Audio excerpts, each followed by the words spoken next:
Good morning, nandito tayo ngayon sa Ilod Itugon, Baguio.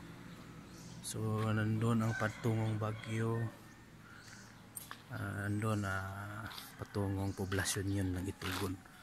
So nandito tayo ngayon sa Philippine Bell International School, so, venue sa ating The Gospel of Repentance and Heavenly Kingdom Conference. Dito ang gate, pasok tayo. So ito yung isang building nila. Itinayo ito ng mga Korean missionaries. So may playground sila dito.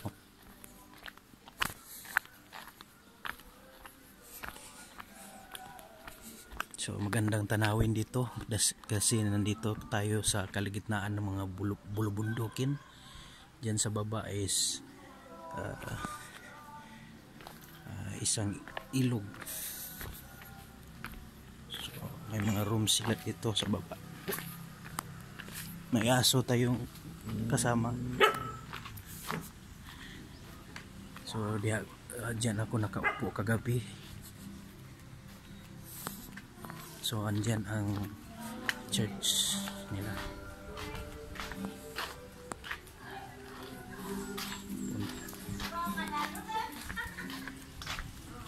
Diyan ang conference room.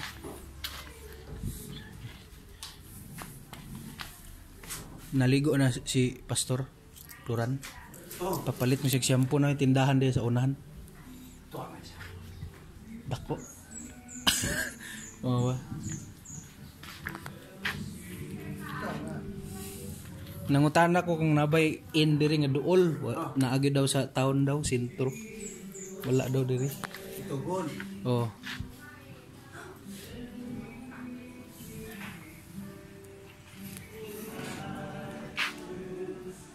Bugnaw kay ilang klima diri, niabot og 15 degrees Celsius.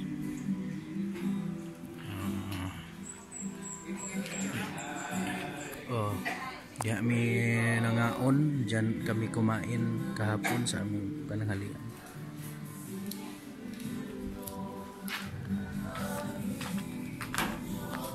Pastor, what can you say about our first or second day today in our conference? Well, first of all, I can just have some background as far as the accommodation last night. Well, praise the Lord, I was able to have a sound sleep, a good sleep. Yes. And eventually, the temperature is very cool. It's somewhat 15 or 16. Oh. However, I take time to take a bath. Well, the problem is I was not able to bring soap. However, when I entered the bathroom, there was a shampoo and it serves as my soap at the same time. Shampoo, my head. And it refreshes myself. Yes. And now I am ready to have my breakfast. I hope the breakfast is delicious. Yes. And we will be enjoying once more for this morning session and this afternoon and even this evening. Anyway, all the glory and thanksgiving belongs to God. Yes, thank you. Hallelujah! Hallelujah. So, Amen! This is our bed. Pastor, what can you say? Here's your shampoo. You already use your shampoo? I already take a bath. Without towel. O pag unang buo-buo nimo sa tubig, Pastor, unsa may gibati nimo? No, look so.